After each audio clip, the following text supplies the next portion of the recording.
welcome back to another technical video. Today I'll be going through your question, answering it, and hoping finding that solution that you're looking for. Guys, remember to stay just a little bit crazy just like me and work through to that resolution.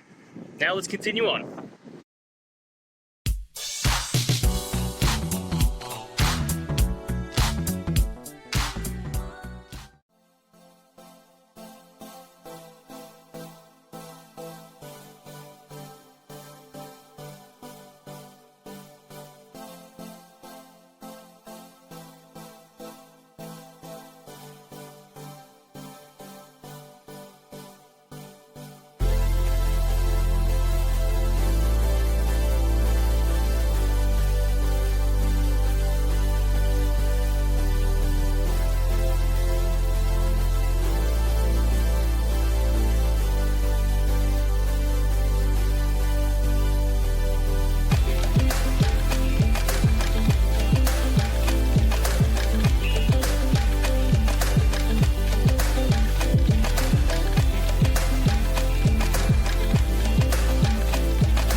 I hope that's found the resolution that you're looking for and you managed to work your way through your issue. Please, if it did help, hit subscribe. I'd really appreciate it.